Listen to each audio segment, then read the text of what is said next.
En la capital de los colombianos, en Bogotá, saludamos a Juan Lozano. Él es columnista, analista político, excongresista y exministro de Ambiente de Colombia. Un buen día, señor Lozano. Gracias por acompañarnos aquí en la mañana de NTN 24. Bienvenido.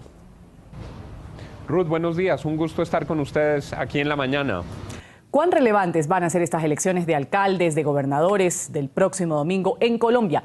Se trata de la elección de los representantes que podrían dirigir el posconflicto, esto en el caso de un posible acuerdo en el proceso de paz.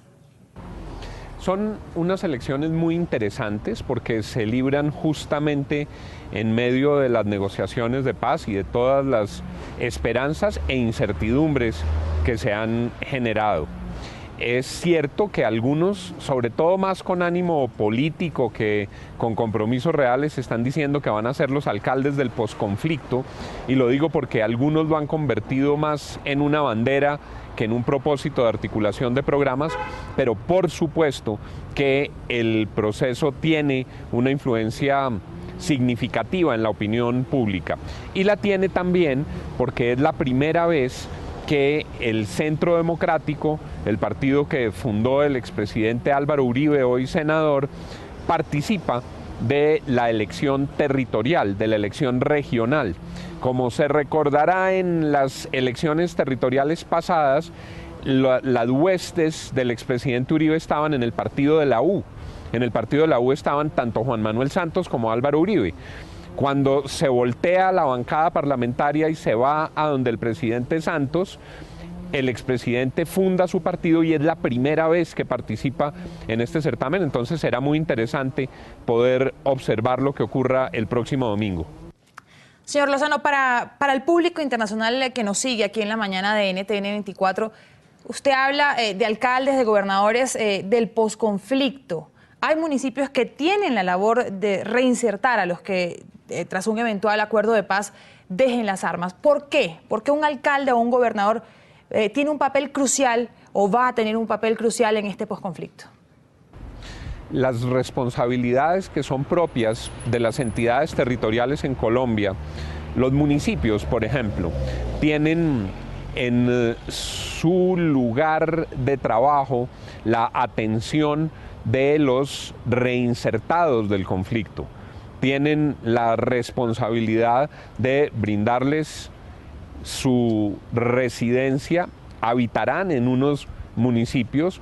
Hay en el pasado experiencias sobre desmovilización de grupos al margen de la ley en los que llegaron por decenas desmovilizados de un grupo a un determinado municipio que tenía que resolver los problemas de vivienda, los problemas de servicios públicos, los problemas de educación, los desafíos inmensos de la reinserción laboral, si es que el conflicto se pudiera dar. Por otra parte, hay unas oleadas asociadas con estos procesos que tienen que ver con la seguridad urbana, que tiene que ver con lo que ocurre cuando unos grupos dejan de pertenecer a una determinada franquicia y muchos de los cuales retornan en forma de delincuencia ordinaria. Eso es una competencia de los alcaldes. Hay unas responsabilidades en los municipios que tienen que ver con el reentrenamiento de las personas que retornan a esos municipios. Entonces hay un conjunto de atribuciones de los municipios que se pueden asociar con el posconflicto. Obviamente, aquí hay una incertidumbre enorme porque el proceso no se ha firmado, porque el proceso tiene todavía muchas aristas, pero en ese sentido lo mencionan algunos de los candidatos. Claro, ahora, señor Lozano, ¿cuál será el papel de las FARC, en cambio, en estas elecciones? Hay quienes afirman que en algunas regiones habrá una puja entre los candidatos tradicionales y candidatos que tienen apoyos de grupos ilegales que al final seguramente van a pactar con el que gane.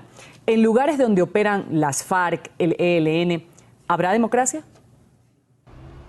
Una cosa es lo que dicen los comunicados oficiales, en el sentido de que impera una perfecta tregua unilateral, y otra distinta, la que ha sucedido con los reportes de prensa. Le pongo un ejemplo concreto. En Arauca hay zonas de frontera donde el ELN y las FARC ejercen un control territorial. ejercen un control sobre las actividades criminales, sobre el narcotráfico. Lo han denunciado los medios más importantes del país. Resulta absolutamente ingenuo, eso no se lo cree ni el gobierno, que en esos territorios donde están interactuando las FARC y el ELN habrá una democracia perfecta. En esas zonas obviamente hay una influencia. Ahora, el partido del expresidente de Colombia, Álvaro Uribe Vélez, con una bancada insuficiente en el Congreso para hacer frente al gobierno de Santos, tiene, sin embargo, mucha fuerza en la opinión pública. Su objetivo en estas elecciones será lograr la mayor presencia posible en las instituciones, con miras a hacer de ellas oposición al proceso de paz. Le pregunto, ¿cuál será el efecto Uribe en estas elecciones? Álvaro Uribe tiene un respaldo inmenso en sectores muy amplios de opinión pública. En el Congreso, como usted lo dice, efectivamente la bancada del Centro Democrático es minoritaria, pero son muchos los municipios de Colombia donde su respaldo es muy fuerte. De hecho, en la elección presidencial, Juan Manuel Santos perdió en muchos departamentos del país, perdió en Cundinamarca, perdió en el Tolima, perdió en el Meta, por citar solo 3 ejemplos. Es probable que esa estructura política se exprese en estas elecciones regionales. Sin embargo, yo sería cuidadoso en la lectura de los resultados el domingo, porque tienen una enorme ventaja las máquinas electorales. Colombia, que hace un esfuerzo democrático, que ha mantenido una senda de respeto por las elecciones, tiene, sin embargo, unos vicios espantosos. Los principales jefes de debate en muchos municipios son los alcaldes de la coalición, los alcaldes movilizando a los electores, en muchos casos con recursos públicos encubiertos. La elección es muy desigual. Las maquinarias son muy poderosas y hay algo que aquí entre comillas se llama la mermelada, que es el acceso a unos recursos públicos para que a través de obras se llegue a las regiones, en muchos casos con peajes indebidos de corrupción, ha sido muy fuerte en Colombia. Y eso es particularmente sensible en la elección territorial. Habrá una expresión política del Centro Democrático, pero habrá unas limitaciones que se expresan por la presencia de las maquinarias locales, los alcaldes y los gobernadores que participan de esta elección. Y por otra parte, ha habido una indignación en muchos sectores porque el propio gobierno, a través del ministro del Interior, ha hecho una invitación a que se vote por los candidatos del gobierno nacional. Él luego explicó que se le había ido la lengua, que era un desliz, pero la verdad no es una elección equilibrada desde esa perspectiva. Será interesante, habrá una medición de fuerzas, pero no será una competencia justa. Ahora, en el caso de las 2 principales ciudades de Colombia, hablemos de Bogotá y hablemos de Medellín. Las encuestas dan ventaja a 2 candidatos. Está Enrique Peñalosa y Juan Carlos Vélez, respectivamente. Esto supondría un giro ideológico con respecto a las últimas legislaturas, gobernadas por el progresismo. Sin embargo, ninguno cuenta a día de hoy con un apoyo mayoritario. Estamos hablando de que faltan pocos días para los comicios. En el caso de que se cumpla lo que dicen las encuestas hasta el momento, ¿cuál es el giro de timón en política para estas 2 ciudades de Colombia? Bueno, en Bogotá, después de 12 años de gobierno de candidatos originarios del polo democrático, de la izquierda democrática, hay que decirlo, el resultado es muy precario en ese balance, como lo muestran todas las encuestas. La candidata unificada de la izquierda, que es Clara López, tiene un apoyo en unos sectores que representan más o menos una tercera parte del electorado. Ninguno de los candidatos tiene una gran ventaja.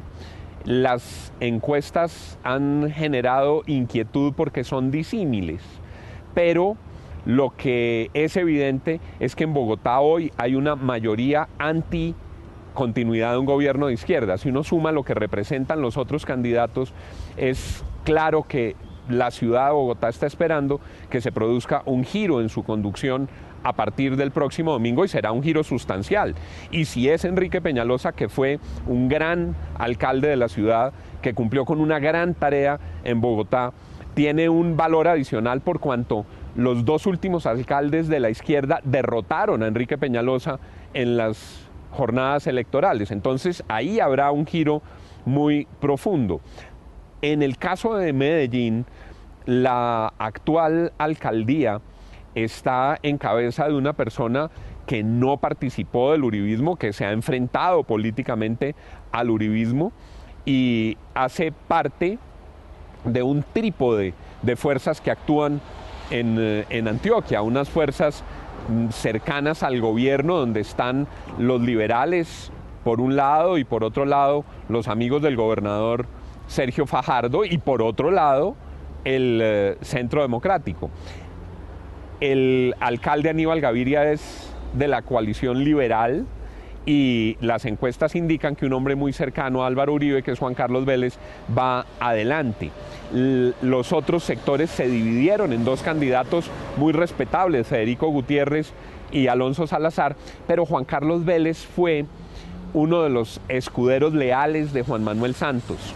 En el Congreso de la República, Juan Carlos Vélez, ante toda la seducción que ejerció el gobierno para voltearle a Álvaro Uribe a sus amigos, se mantuvo firme al lado de Álvaro Uribe, lo acompañó en los momentos más difíciles y al parecer esa lealtad y su preparación, él ya había sido concejal de Medellín, pues está surtiendo un efecto en las encuestas. Pero igual que los partidos de fútbol, la campaña hay que adelantarla hasta el último día y solamente ahí se sabrá, pero a hoy las encuestas indican que esos dos son ciertamente los favoritos y que habrá un giro en la conducción política tanto de Bogotá como de Medellín.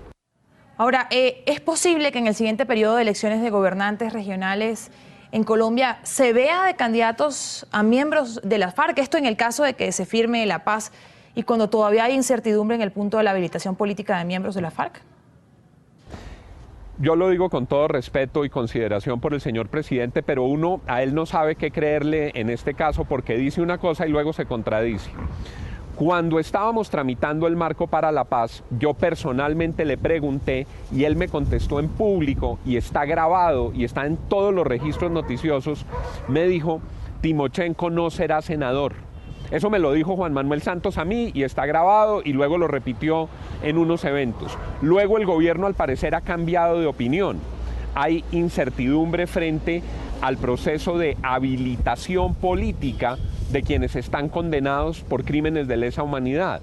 Se está tramitando un proyecto de acto legislativo que modifica el marco constitucional para la paz. Entonces no es fácil saber finalmente el gobierno qué quiere. Uno imaginaría que el gobierno apunta a que quienes dejen las armas puedan participar del proceso político.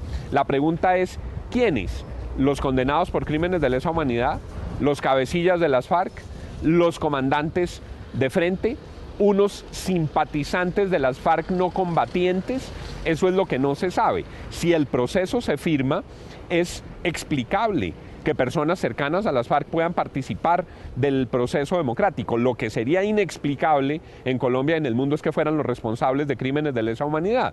El punto no se ha resuelto y la discusión está abierta en el Congreso de Colombia.